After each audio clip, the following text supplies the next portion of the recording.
Halo semuanya, pada kesempatan kali ini saya akan menyampaikan materi mengenai eh, pendahuluan ya pada mata kuliah tugas akhir 1. Di antaranya saya akan menyampaikan mengenai aturan umum eh, pelaksanaan atau pengambilan mata kuliah tugas akhir dan hal-hal yang terkait lainnya.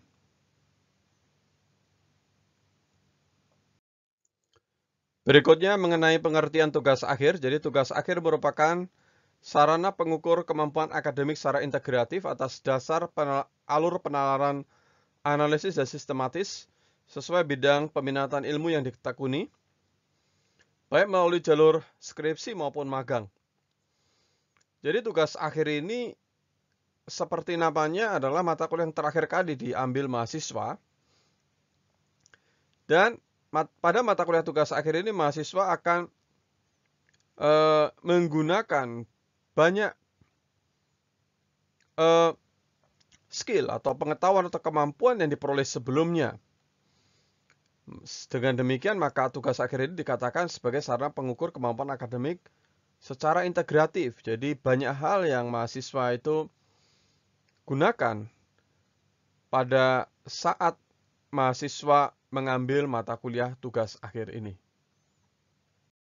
Berikutnya adalah komposisi nilai. Jadi komposisi nilai tugas akhir 1 ini terdiri dari yang pertama adalah UAS. UAS akan mendapatkan komposisi 70%. Yang merupakan penilaian proposal TA dan laporan, dan terutama laporan atau buku TA oleh dosen pembimbing yang akan dikerjakan mahasiswa pada bab 1 sampai dengan 3. Jadi sini ada dua hal. Yang pertama proposal TA, dokumen rencana TA, dan juga ada laporan atau buku tugas akhir itu sendiri bab 1 sampai 3. Jadi dua hal. Kemudian yang kedua, UTS 15% yang merupakan atau diambil dari presentasi literatur review.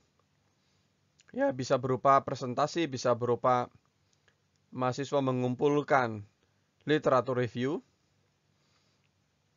yang terdiri dari atau bisa diperoleh dari jurnal atau proceeding konferensi ilmiah, di mana literatur review ini merupakan dasar-dasar mahasiswa untuk dapat selanjutnya memperoleh ide tentang topik tugas akhir yang akan dibuat. Masih terkait komposisi nilai. Berikutnya adalah mengenai komposisi KAT atau kegiatan akademik terstruktur. KAT 1, 5%. Itu merupakan observasi dosen pengampu dan keaktifan sewaktu di kelas. Kemudian K2, 5%. Observasi dosen pembimbing dan keaktifan sewaktu bimbingan. Dan K3 adalah 5% presentasi proposal tugas akhir. Berikutnya mengenai referensi atau buku-buku yang mungkin digunakan ya. Sebenarnya terutama referensi yang digunakan seharusnya adalah berbagai sumber publikasi jurnal, baik nasional dan internasional, atau paper proceeding seminar nasional atau internasional yang biasanya berisi banyak ide-ide penelitian terdahulu yang dilakukan, yang akan mendorong atau mendasari tugas akhir yang Anda buat. Tetapi selain itu ada buku lain. Yang pertama adalah buku yang banyak digunakan di prodi farmasi, yaitu Sistem Analisis dan Desain, karangan Alan Dennis ya. Ini pernah Anda gunakan pada saat mengambil mata kuliah analisis dan desain sistem ya, tetapi itu akan sangat banyak dipakai di sini. Bagi mahasiswa yang mungkin belum benar-benar menguasai materi ini, perlu Anda belajar kembali karena ini banyak dipakai di mata kuliah tugas akhir 1 ini. Karena tugas akhir 1 ini diantaranya ada porsi berupa melakukan analisis dan desain sistem, selain implementasi dalam bentuk pembuatan piranti lunak.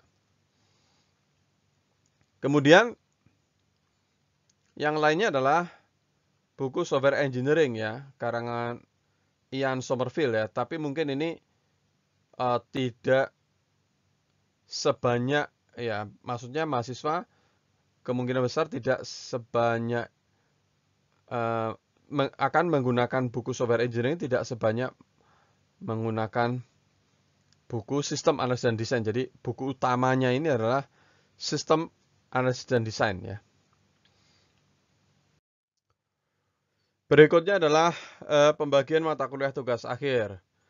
Jadi mata kuliah tugas akhir ini umumnya terdiri dari 6 SKS ya, tetapi pada prodi sistem informasi mata kuliah tugas akhir ini dibagi ke dalam 2 tahapan. Yang pertama adalah tugas akhir 1, 2 SKS dan tugas akhir 2, 4 SKS. Nah, ini dimaksudkan untuk memungkinkan mahasiswa memiliki progres yang lebih jelas dalam pengerjaan tugas akhir.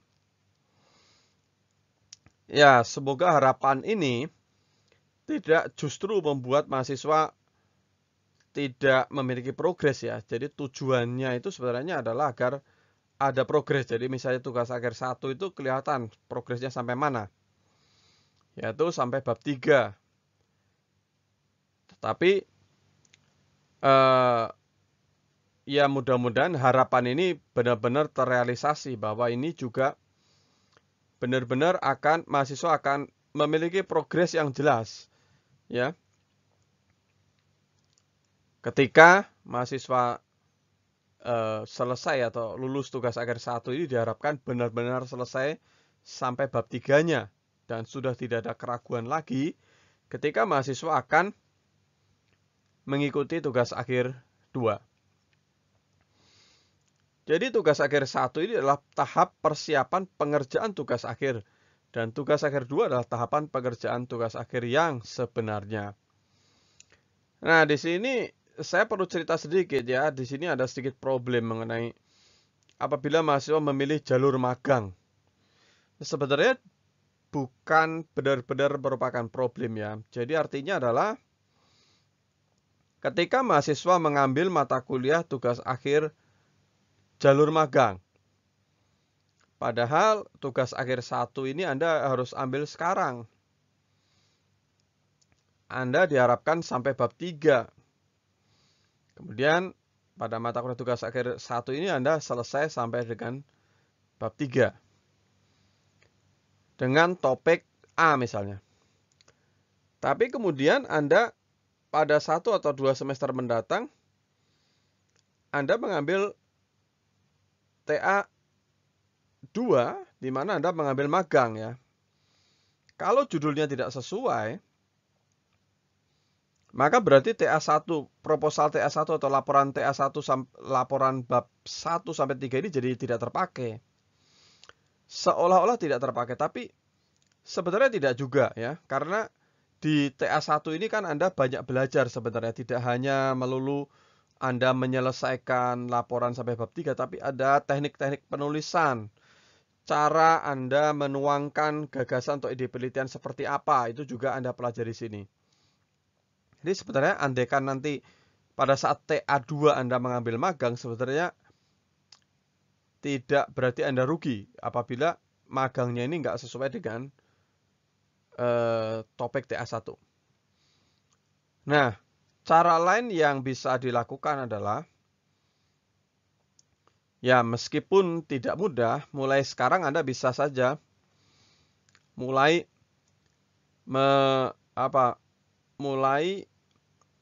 mencari tahu tempat magang yang Anda mungkin bisa mulai kerjakan TA1-nya itu sesuai dengan program magang yang nanti Anda ambil pada saat TA2. Bisa saja seperti itu.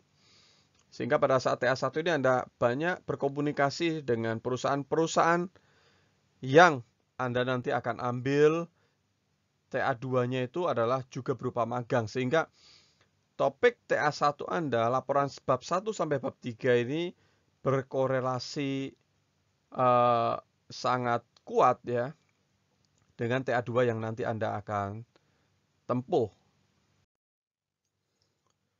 Jadi melanjutkan penjelasan pada slide sebelumnya ya, kalau mahasiswa mengambil tugas akhirnya adalah jalur skripsi, maka ya tentu tidak tidak menjadi masalah ya, karena pasti kalau ambil tugas akhir 1, Anda ambil TA2-nya itu nanti jalur skripsi, maka pasti tidak ada perubahan antara topik TA1 dan TA2. Nah, kemudian terkait mata kuliah tugas akhir 1 ini ya, seperti yang sudah dibahas tadi, yang sudah saya sampaikan sebelumnya bahwa mata kuliah tugas akhir ini membahas tahap awal penelitian dalam rangka tugas akhir mahasiswa sebagai evaluasi komprehensif yang dilakukan sebelum mahasiswa dinyatakan menyelesaikan program sarjana S1 Sistem Informasi. Pada tahapan awal ini, mahasiswa wajib memberikan hasil pendahuluan risetnya, termasuk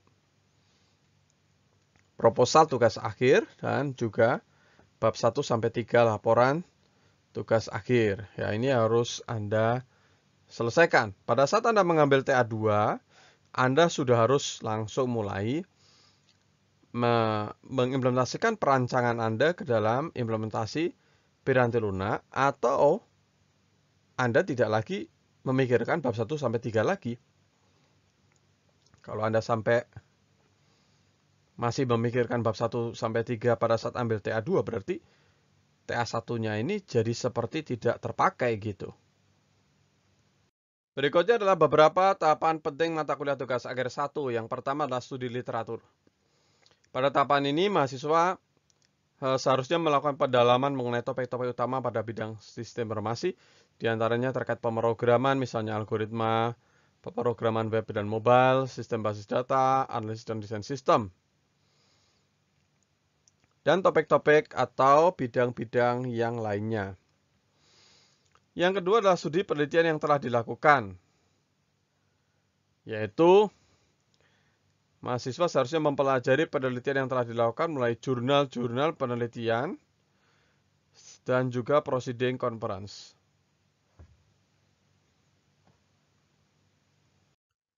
Tahapan berikutnya adalah yang ketiga adalah studi topik penelitian yang ditawarkan dosen. Mempelajari arah penelitian yang akan dilakukan dosen ya. Yang keempat, studi topik penelitian yang ditawarkan perusahaan ya. Mempelajari arah penelitian yang akan dilakukan perusahaan, terutama mahasiswa yang akan ambil jalur magang. Jadi pada tahapan 1-4 di atas menghasilkan topik TA dan spesifikasinya atau deskripsinya. Nah, tahapan yang selanjutnya setelah dilakukan penentuan topik, selanjutnya mahasiswa dapat melakukan pengajuan usulan kepada dosen pembimbing. Tahapan berikutnya adalah mahasiswa mengerjakan proposal tugas akhir. Setelah proposal tugas akhir selesai dibuat, proposal tugas akhir ini memerlukan review dan kemudian selanjutnya mahasiswa dapat melanjutkan pengerjaan bab 1-3 laporan tugas akhir. Ada sedikit informasi yang tambahan yang saya sampaikan bahwa pada mata kuliah tugas akhir ini, mahasiswa tidak terus-menerus wajib mengikuti kegiatan tatap muka seperti ini. Tetapi mahasiswa juga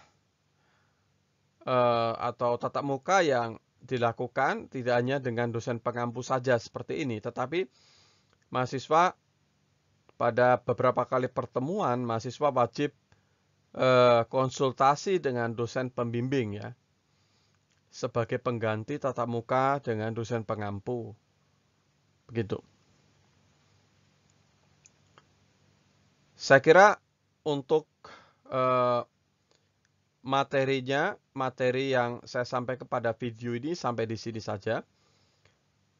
Untuk materi lainnya, informasi lainnya, atau terkait tugas-tugas pada pertemuan pertama ini akan disampaikan langsung secara live pada